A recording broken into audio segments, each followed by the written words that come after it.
la question du Valorant. Voilà, donc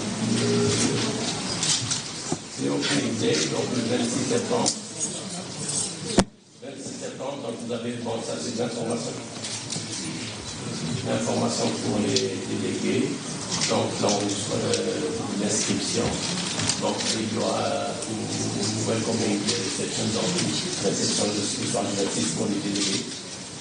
Le forum lui-même commence la réunion de l'information le 27 au matin. Donc vous voyez l'horaire pour nos collègues de la presse. On a mis 6 heures. C'est pour que tout le monde puisse arriver à temps et s'installer, parce qu'il y a un contrôle, donc c'est-à-dire que dans l'événement, il faut que les gens se préparent. Tout ce qui est matériel, tous les skiants sont équipés. Oui, c'est ça. Vous voyez le déroule. 7 heures à 8h45, donc c'est de préparation, les gens rentrent, s'installent. Il y a à 9h commence la session inaugurale. Donc il y aura une première vidéo, donc un petit film sur l'Algérie pour nos autres délégués. Il y aura une allocution de bienvenue par M. le ministre. Il y aura suivi par une introduction, quelques remarques faites par le secrétaire général de l'UEF et l'ouverture inaugurale, l'ouverture solennelle de la réunion ministérielle sera faite par M. le Premier ministre. Donc, juste après. Après cela, donc, il y aura une petite pause pour les délégués et je peux permettre à M. le Premier ministre de recevoir un petit moment les chefs de délégation dans des photos, etc. Voilà, dans plusieurs. Donc, juste après, on commence la première session dont je vous en ai parlé, la première session sur le marché pétrolier et les perspectives et défis de stabilité. Donc, la session sera présidée par M. le ministre de l'énergie algérien. Il ouvrira le débat par l'opening remarks sur le thème de la session. Il y aura ensuite des présentations techniques par voix. Il l'a fait, monsieur, en train de Faire quoi? 2 minutes ou là. To the point. Vous l'aurez. Et le secrétaire général de l'UEF. Vous avez là qui travaillent ensemble, de temps en temps, on travaille ensemble sur cette question. Et donc, ça vous confirme un peu le rapprochement en termes de travail entre ces différentes institutions. Suite à ces présentations donc, qui vont planter le décor un peu, il y aura un panel de discussion de plusieurs ministres et patrons d'entreprise. Donc, monsieur le ministre iranien, monsieur le Souhait, le ministre de la Fédération russe, ministre de l'Arabie saoudite, monsieur le ministre vénézuélien. Après, il y aura donc le président de Total et le vice-président de Shell pour donner un peu le point de vue de l'industrie. Juste après, il y aura un interactive survey, ça c'est juste un sondage d'opinion sur des questions liées au terme de la session, ça prend 5 minutes. On va être un peu lié tout le monde, tout ça, on aura le résultat, sera projeté instantanément donc sur l'écran, on est un peu connu sur des questions d'intérêt pour le thème de la session. Suite à ça, il y aura donc un débat, question-réponse, et les panélistes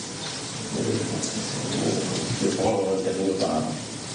Après ça, donc, il y aura un procédé, un post-café, terminé aussi, comme je l'ai dit, pour les délégations, donc les rencontres bilatérales. La première session se termine donc à 11h40. La deuxième session portera sur le marché du gaz, le marché du gaz challenge for the industry, energy chain, comme je l'ai dit tout à l'heure. Donc les implications du marché du gaz est en train de se développer et d'évoluer dans sa structure. Et donc on va examiner quelles sont les implications pour les différents acteurs de cette industrie. La session sera présidée par M. le ministre Assada Choukhata, du Grand Pays Gazier. Il y aura deux présentations techniques. L'une par le secrétaire général du Forum du gaz, des exportateurs de gaz, et l'autre par le secrétaire général de l'Union internationale du gaz. Même modèle de programme, donc intervention du ministre. Donc, vice-ministre ministre chinois, il y aura le ministre irakien, le ministre italien, le ministre du Japon, le vice-ministre allemand, ainsi que le vice-ministre polonais. Et pour l'industrie, il y aura monsieur le président général de la centrale pour connaître le point de vue de l'industrie dans cette session de production de gaz naturel. Donc un sondage interactif et débat par la suite. Donc sera suivi cette session, il y aura le déjeuner, déjeuner offert par M. le Premier ministre pour les certifications. Et il y aura donc tout ça à côté pour déjeuner pour les autres délégués. Session 3 l'après-midi, donc celui des énergies renouvelables et l'efficacité énergétique, perspective des défis après la COP21. Cette session sera présidée par Madame la ministre française de l'Environnement, de l'Énergie, de la Mer, de Ségolène Royal. Il y aura une présentation par un panéliste de l'IRENA, c'est l'Agence internationale des énergies renouvelables, et un débat un panel de discussion composé du ministre des Affaires étrangères des Pays-Bas, du ministre de la ministre de Tunisie, de M. Al-Bourgoy, ministre des Émirats, il y aura aussi l'assistant secrétaire des États-Unis, donc c'est un haut fonctionnaire américain du ministère de l'Énergie, et un président de l'ACELA pour présenter le point de vue de l'industrie. Un sondage interactif et débat. Voilà, donc il y aura un dîner le soir aux Palais des Nations pour tout le monde. Le lendemain, la deuxième journée, donc il y a la table ronde sur l'accès à l'énergie, sera présidée par M. le ministre tanzanien, et le modérateur sera M. Saddam Hussein, l'ancien ministre de l'énergie, qui va animer sa table ronde. Il y aura des présentations par représentant de l'Union africaine, représentant de Cypropol, donc c'est le Sustainable Cypropol, et aussi quelqu'un du Fonds de l'Europe. Discussion, débat et clôture. C'est deux tableaux parallèles. L'autre table ronde portera sur la technologie. Donc elle sera présidée par le ministre ou le représentant indonésien, et elle sera animée par M. Kamal Nasser, l'ancien ministre de l'énergie, et un expert en technologie, actuellement à Rio. Voilà un peu la session 4, très importante, sur le dialogue universitaire lui-même. Donc elle sera présidée par le Prince Abdelaziz Bousselman, vice-ministre du pétrole. Il y aura une présentation par le secrétaire général de l'UF et un panel de discussion composé du ministre du Nigeria, du vice-ministre indien, du vice-ministre mexicain et d'un représentant du ministère japonais des Affaires étrangères. On aura terminé avec les sessions techniques. Et la session 5, c'est la session de clôture, c'est une session plénière de clôture. Donc, elle aura le deuxième jour, entre 12h et 12h30. C'est là où on va présenter le contenu du statement, la déclaration de clôture, par M. le ministre, qui sera accompagné par le secrétaire général de l'UEF. Sur la salle de la conférence de presse qui va clôturer cet événement. Voilà, je vous remercie. Merci, merci M. Bousselman. Juste un point de détail, il n'y aura que la session inaugurale qui sera ouverte à la presse et aux invités. Les travaux et les sessions de l'IUF se dérouleront à huis clos. Voilà, je passe la parole à M. le ministre. Mais quand même, vous aurez l'occasion, après la fin des sessions, d'aborder les participants et de savoir qu'est-ce qui s'est dit, s'ils veulent bien vous dire quelques mots. C'est le format de l'IUF. Il faut le savoir. Ce n'est pas tout le règlement du déroulement du forum, fait partie de la charte du forum. Donc on comprend facilement pourquoi les sessions sont à huis clos, puisque c'est un dialogue. Et comme un dialogue, les gens vont s'exprimer librement en disant leurs pensées, certaines pensées, ils ne veulent pas qu'elles soient en tout cas déformées ou reprise de manière erronée par les médias. Donc je crois que c'est une question de précaution pour justement aller vers une franchise dans les débats. Bon, ceci étant, je crois que là, on peut ouvrir cette conférence et puis aller vers les questions. Moi, je voudrais bien prendre des questions par série. de manière à pouvoir répondre, ne pas avoir à répondre aux mêmes questions. Donc le débat est ouvert et la parole à celui qui veut la prendre, qui se présente et puis Fodé, madame.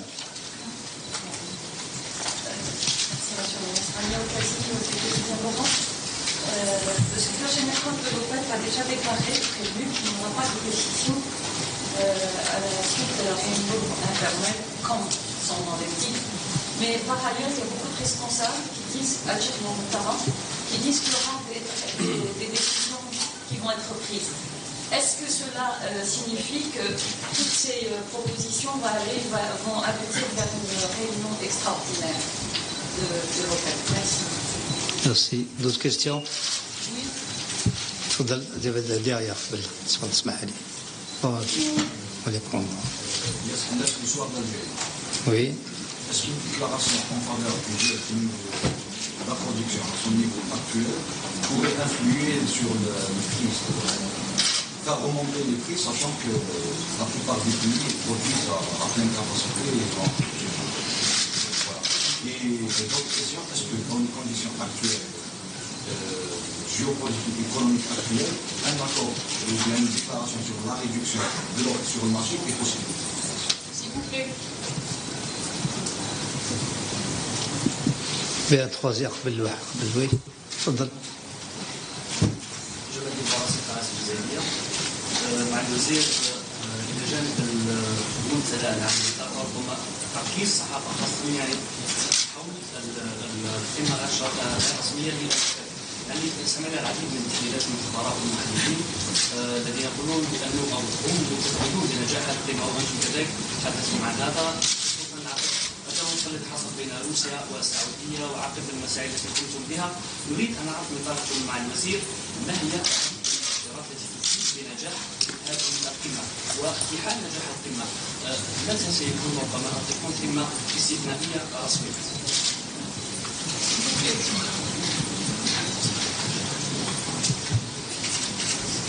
Il y avait là, on passera à gauche. Ça. تفضل. Présente-toi, Khaled, s'il te plaît.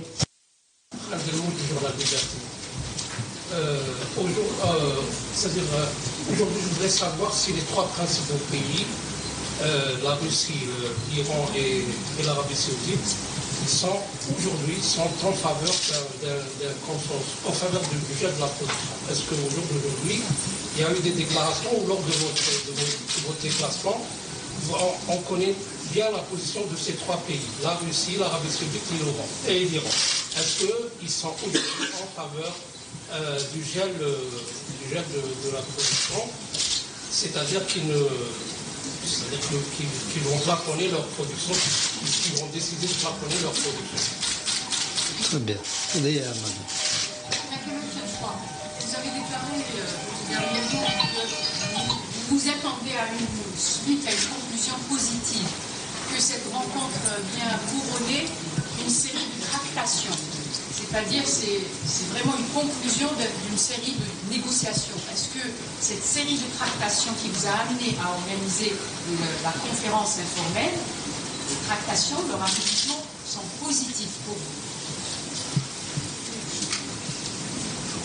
Oui, donc bon, on dit deux wahda, on a une autre question et on a une deuxième. Ah bon? Je sais pas. C'est la dame Kabali. أنا سميرة قعوار من أربس ميديا، معذرة على عدم تمكني من فهم اللغة الفرنسية إطلاقا.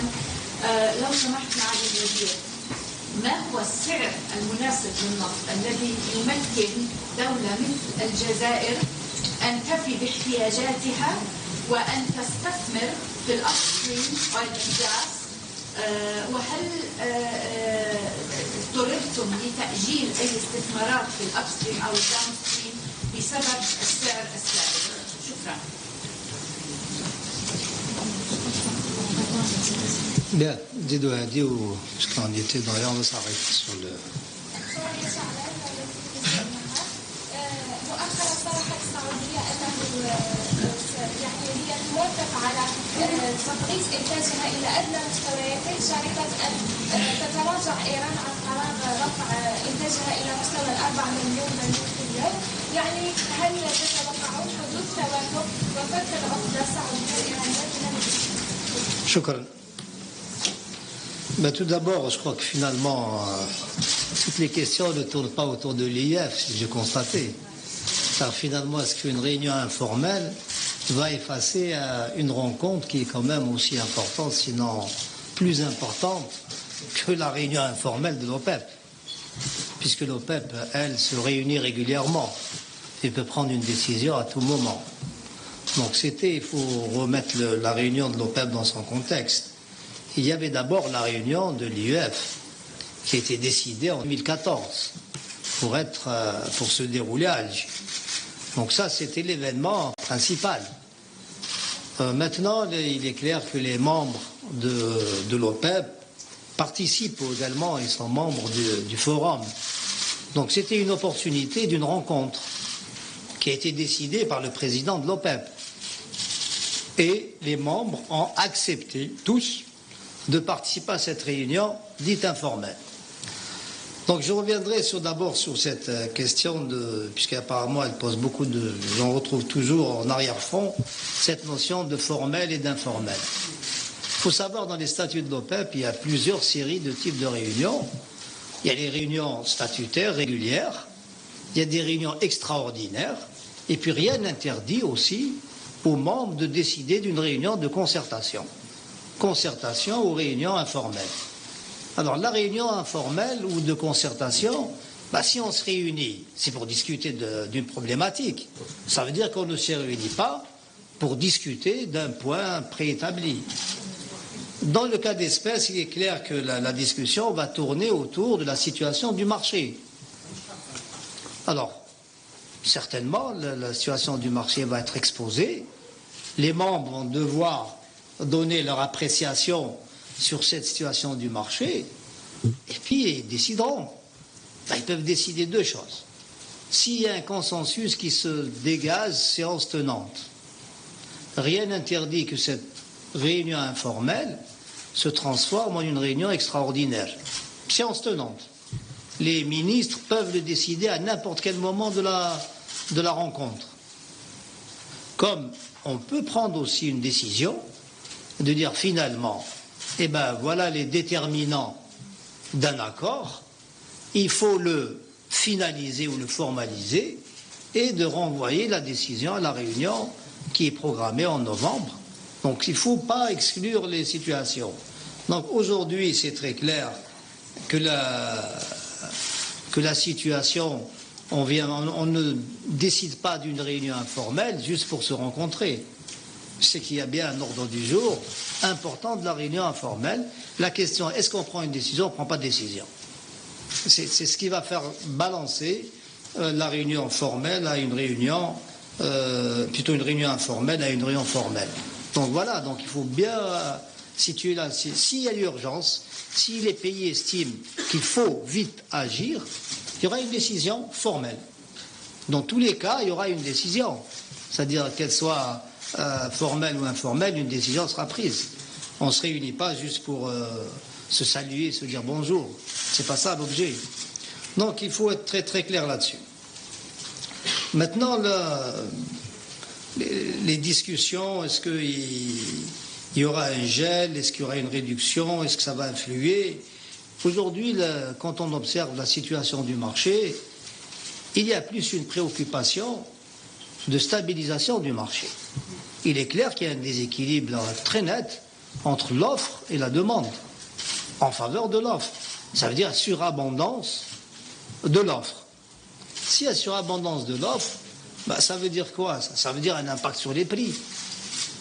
Il y a trop, donc finalement les prix ne vont pas représenter un niveau, en tout cas escompté, ou un niveau rémunérateur. Et derrière cette problématique de prix, il faut savoir que ce sont en fait pas seulement les revenus qui sont affectés. Il y a des revenus à très terme, ça c'est clair. Aujourd'hui, si vous regardez la production de l'OPEP, autour de 33,4 millions de barils au jour, manifestement, faites un petit calcul. Vous verrez, c'est entre 300 et 500 millions de dollars de pertes pour les pays de l'OPEP par jour. Donc c'est quand même de grands montants qui sont perdus chaque jour. Mais ces montants perdus, ben, c'est des montants qui devaient aller où? Ben, pour la plus grande partie, ils devaient aller dans la recherche, dans l'exploration, dans les nouveaux investissements. Donc ça veut dire assurer l'offre à moyen terme. Donc la problématique aujourd'hui n'est seulement une affaire du jour le jour. C'est une affaire qui est posée sur le moyen terme. Alors c'est le premier point, qu'on risque d'être devant une pénurie à un moment donné. Et quand vous dites pénurie, ben, fatalement, les prix vont augmenter. Et donc on va être dans une situation peut-être encore plus inconfortable que celle d'aujourd'hui. C'est-à-dire il y aura des prix tellement élevés que c'est l'économie mondiale qui va prendre un coup, et puis et cette relance économique mondiale pourrait être vraiment pénalisée. Donc la responsabilité, c'est d'éviter justement ces chocs, et c'est pourquoi l'OPEP aussi, au cours de cette réunion, doit prendre en considération ces éléments-là. Donc, dire que la réunion va aller vers un gel ou une réduction, moi je dis aujourd'hui, au stade d'aujourd'hui, toutes les éventualités sont possibles. Il est clair que la meilleure solution serait un gel, mais un gel à un niveau qui aussi se traduit par une réduction des volumes mis sur le marché, parce que on gèle, mais sur quel niveau de production? Ça, c'est un élément. Donc toutes les portes sont ouvertes, en tout cas à une solution sur le sujet. Maintenant, sur les... je ne sais pas si tu veux dire rajouter quelque chose, c'est Mohamed, non, c'est bon. Sur le sujet un peu effectivement, de toutes les discussions que nous avons eues, tant avec les amis et les frères saoudiens, iraniens, qataris, oui, également russes. Hein, donc, nous avons eu des discussions, nous avons échangé sur la situation. Ben, tous se rejoignent. Ben, cette situation n'est pas soutenable. Elle n'est pas soutenable, et ça veut dire qu'en fait, tous les pays sont d'accord pour dire qu'il faut stabiliser. Bon, on est tous d'accord pour stabiliser. Donc maintenant, puisque nous sommes tous d'accord au moins sur cet aspect-là, ben, il faut trouver la formule qui va agréer un peu tout le monde. Donc ça, c'est la discussion, et ça va être la responsabilité de chacun de faire des efforts. Oui, on relève que l'Arabie saoudite a fait de bonnes propositions. Je crois qu'elle est claire, c'est une proposition très très responsable, que nous saluons d'ailleurs. Oui, la partie iranienne aussi souhaite rejoindre un accord, ne veut pas être la cause d'un échec de la réunion d'Alger. Donc quelque part, mais vous savez, le PEP, on peut discuter longtemps avant. Mais en final, la véritable décision, vous l'avez au moment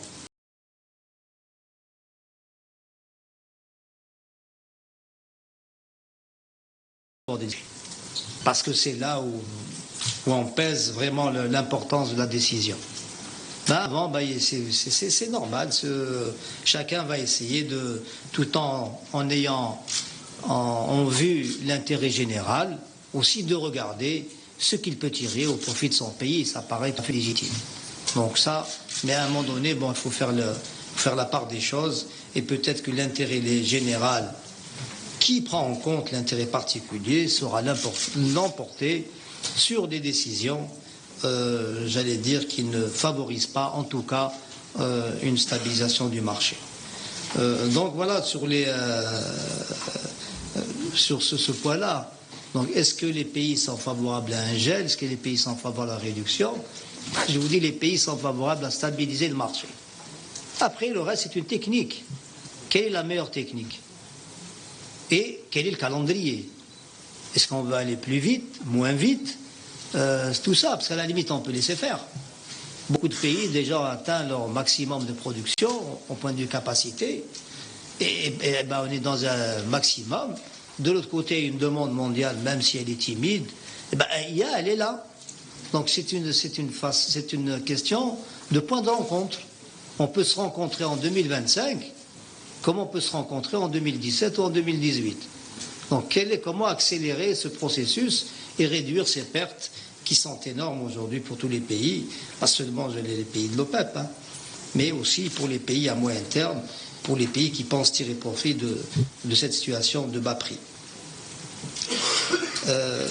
كان عندي إلى ما هو الأسعار اللي رايحين في الجزائر، وأنا تكلمت في الماضي وقلت ممكن ما بين 50 و 60 دولار، وما الأسعار هذو راح يسمعوا لنا نقدروا نطول الصناعات البترولية من جهة، ومن جهة أخرى نجموا نشوفوا كيفاش نتعاملون فيما يخص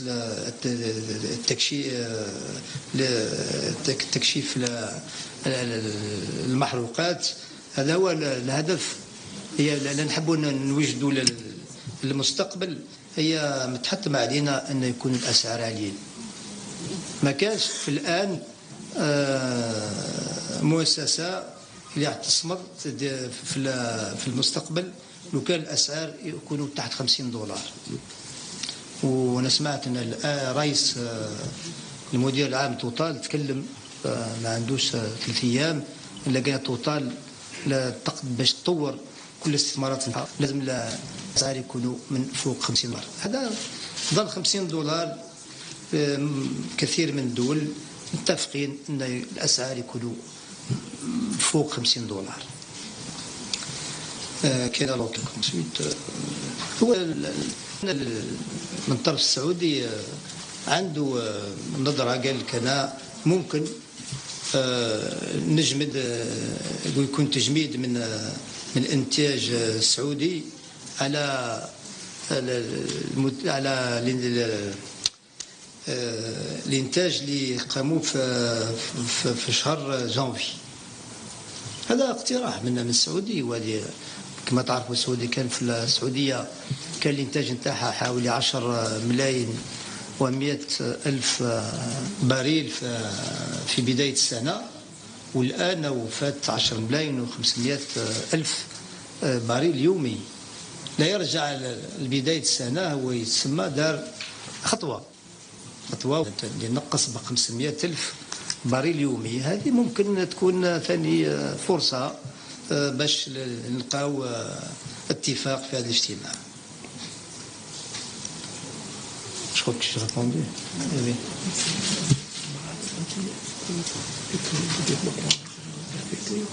لا، هي فيما يخص البرنامج الجزائري تاع سوناتراك في الاستكشاف او في استغلال المحروقات.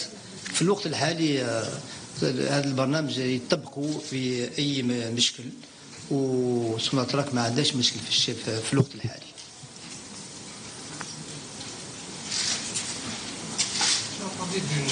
D'une proposition algérienne pour parvenir à un consensus entre les pays membres de l'OPEP et les pays non européens. Oui.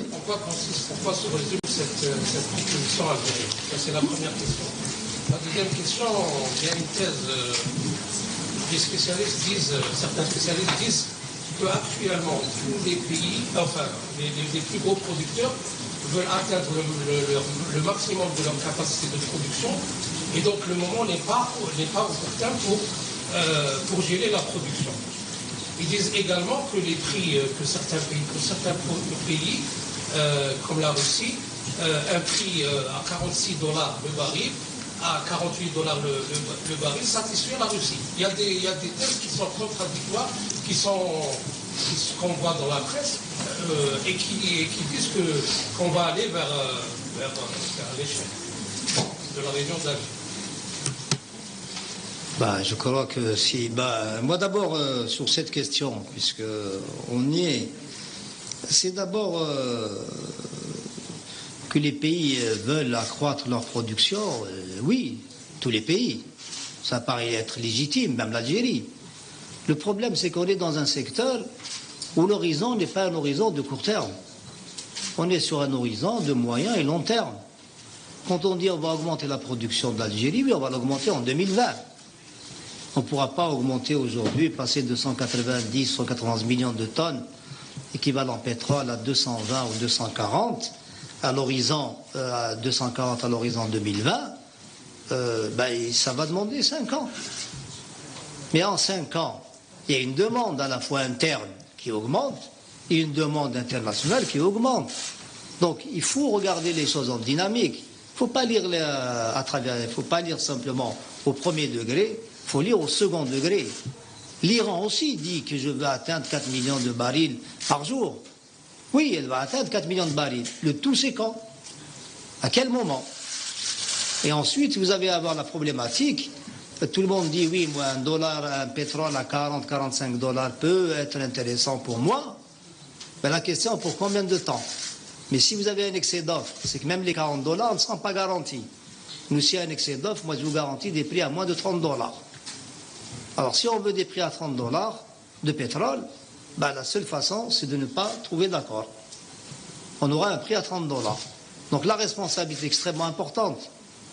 Donc, il faut savoir aussi qu'est-ce qu'on veut. Maintenant, si l'objectif, c'est des niveaux de production, ce ne sont pas des revenus, c'est une autre question. Or, je ne crois pas qu'il y ait un pays qui veut brader ses richesses. Ça n'existe pas. Aucun pays ne veut brader ses richesses. Et même les parts de marché, chacun veut ses parts de marché, mais à un prix raisonnable. Pas à n'importe quel prix. La preuve, regardez les pétroles de schiste américains. Il y en a beaucoup qui ont fermé. Pourquoi ils ont fermé? C'est à cause des prix. C'est que finalement, l'élément prix est un élément déterminant aussi du marché. On ne peut pas parler de marché sans parler de prix. Donc finalement, en fine, c'est la question du prix qui, en arrière-fond, reviendra et peut-être c'est elle qui amènera les pays à décider d'un accord. Voilà, c'est tout. Il ne faut pas trop spéculer là-dessus. Maintenant, quel est l'intérêt d'un pays de vouloir rendre encore un marché déjà complexe encore plus complexe? Quel est l'intérêt? De qui et pour qui? Personne. Je crois que chaque pays est très responsable, y compris les deux pays que toujours on veut les mettre en opposition alors qu'ils ne sont pas en opposition. Ni l'Arabie Saoudite ni l'Iran sont en opposition l'un de l'autre.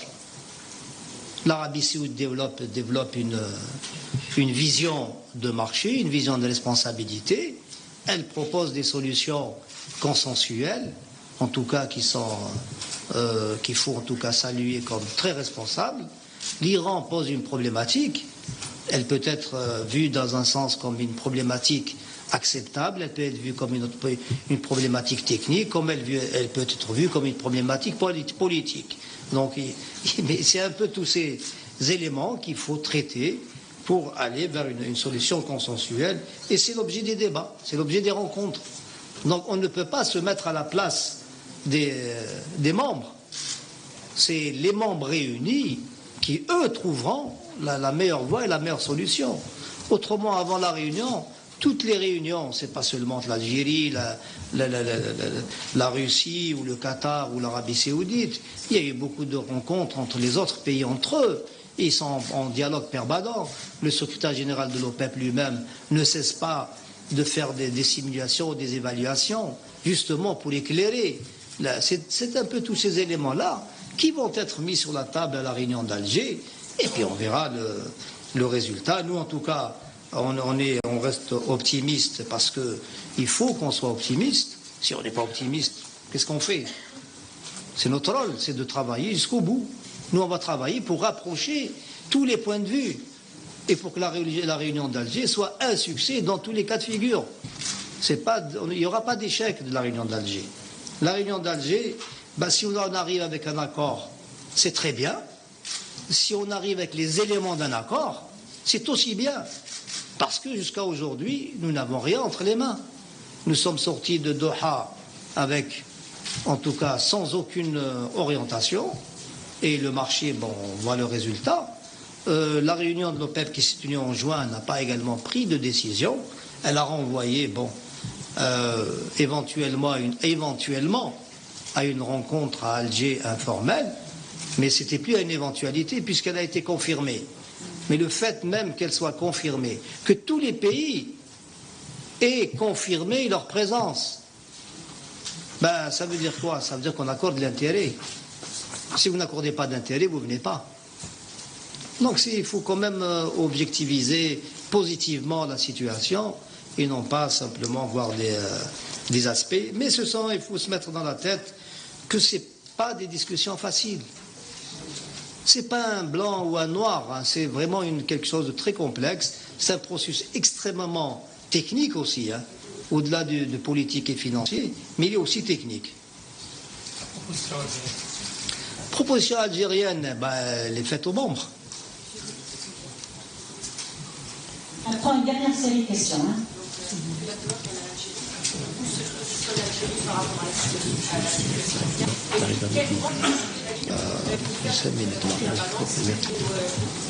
Pardon, s'il vous plaît, j'ai pas écouté parce qu'on est comme médiateur pour le timing. On s'excuse, on est vraiment.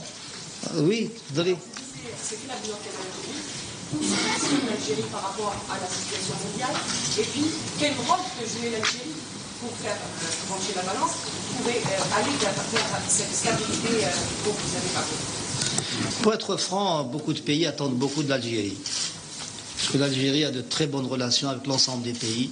On n'a aucun problème avec l'ensemble des membres. Donc on est comme la réunion se passe chez nous. Donc on a quand même une responsabilité d'hôte. Celle-là, c'est le point important. Le deuxième, on a aussi une faculté de pouvoir mettre autour de j'allais dire des pays qui ont certainement des problèmes d'ordre politique. Donc voilà un peu notre position. Nous sommes, comme je l'avais déjà dit, nous on s'installe comme facilitateur et on va jouer notre rôle de facilitateur jusqu'au bout pour permettre d'avoir un accord. Voilà, donc la position algérienne, elle est claire. Nous sommes très flexibles sur les éléments. On est très flexible à la fois sur un gel de production, on est flexible sur une réduction de production, on est flexible en matière de calendrier du gel. Est-ce que c'est 6 mois, est-ce que c'est 1 an? L'essentiel aujourd'hui, c'est d'amener les parties à faire le premier pas. Donc Alger sera le premier pas d'une décision. Parce que le PEP, de toutes les manières, est condamné à prendre une décision, que ce soit à Alger, que ce soit à Vienne, mais l'OPEP est condamné à prendre une décision. Ce n'est pas possible. L'OPEP ne peut pas rester dans cette situation. Et je crois que l'OPEP a vécu des situations autrement plus complexes que celle-ci. Et moi, j'espère que la responsabilité, encore une fois, des pays de l'OPEP l'emportera. Bon, je vais prendre une dernière question. Et ça sera non vraiment parce que on a عندنا الوطن والوطن هذوك depuis quelques jours. Mais qu'est-ce qui motive cette optimisme? Est-ce que c'est traction ou est-ce qu'il y a un tangible qui permet de dire que Alger ne sera pas le thème échec? Parce que l'échec à Alger aura des répercussions vraiment néfastes sur le marché, j'imagine. De l'attente.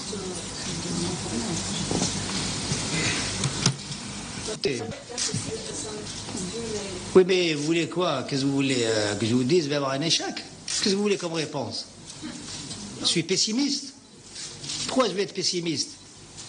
Je vous ai fait un peu le schéma. Dans quel cadre évolue l'OPEP? Dans quel cadre les discussions de l'OPEP sont?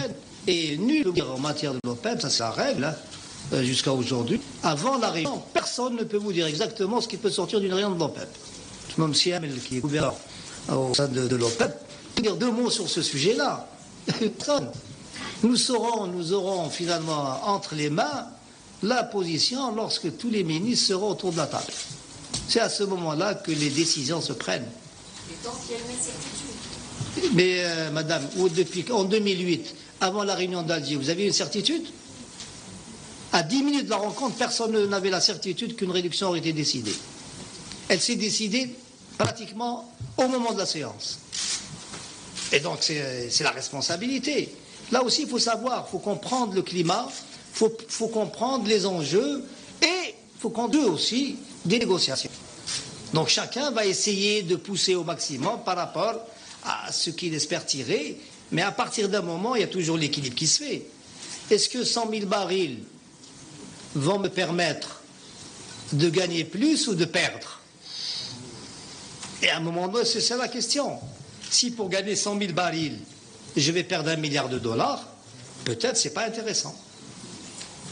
Si je dois renoncer à 100 000 barils et gagner $2 milliards, peut-être je renoncerai à 100 000 barils et je gagnerai 2 milliards de dollars. Donc la question n'est pas aussi simple. Ce n'est pas blanc ou noir. C'est très compliqué.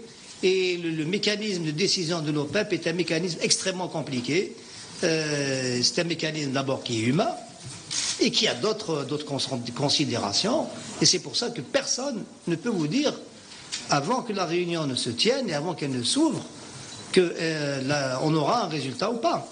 Donc aujourd'hui, tous les éléments, les pays disent, écoutez, il faut un accord. Tout le monde dit, il faut stabiliser le marché. Comment voulez-vous stabiliser le marché sans accord? C'est là l'optimisme. Si vous voulez stabiliser, ça veut dire qu'on est condamné à un accord. Si on ne veut pas stabiliser le marché, il n'y aura pas d'accord. Donc, dans tous les cas, donc, ça veut dire qu'il y aura un accord. Que ce soit un accord au niveau un accord définitif au niveau de la réunion d'Alger, ou les éléments d'un accord arrêtés au niveau de la réunion d'Alger, il y aura quelque chose. Mais on ne peut pas sortir les mains vides. C'est pas possible. Ça va être une réaction du marché que je ne veux même pas imaginer. Je ne sais pas,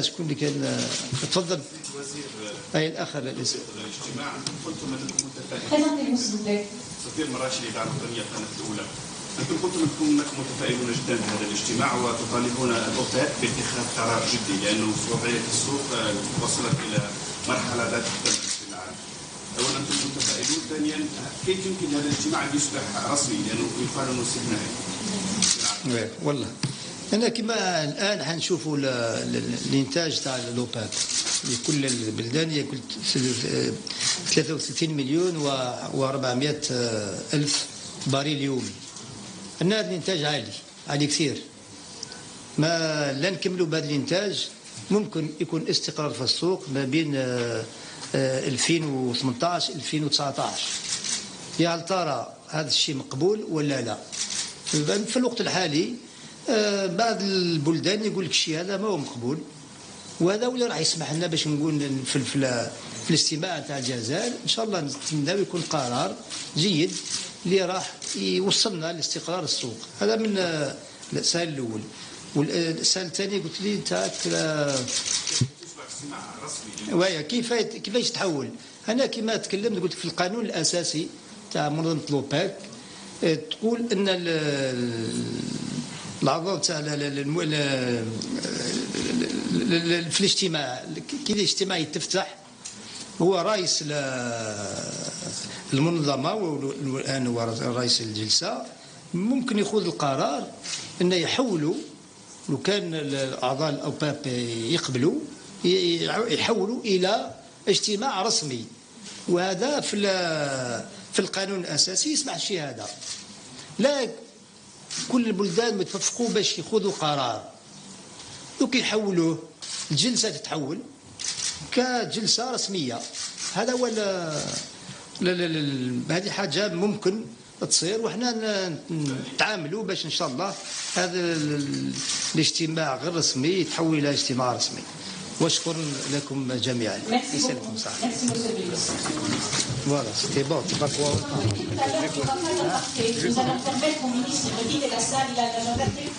نعم، إذا كانت هذه الكلمة لوزير الطاقة نور الدين بوطرفة من مقر وزارة الطاقة، حيث تطرق إلى نقاط هامة وهامة جدا. كما صرح الوزير أن هذا الاجتماع سيعقد غدا بالجزائر، وهذه خطوة هامة وكبيرة جدا، ولا أحد يستطيع أن يتحدث عن هذا المشروع وهذا الاجتماع إلا بعد أن يقام هذا الاجتماع وتحديد نتائجه إلا بعد عقد الاجتماع. الوزير أيضا تحدث في نقطة هامة جدا عن برنامج المحروقات لسوناتراك، وقال في الوقت الحالي هو مطبق وليس لسوناتراك أي مشكل. مشاهدينا، سنوافيكم إذن بتصريحات الوزير في نشراتنا اللاحقة وما تطرق إليه خلال هذه الندوة الصحفية التي عقدها بمقر وزارة الطاقة. شكرا لكم وإلى اللقاء.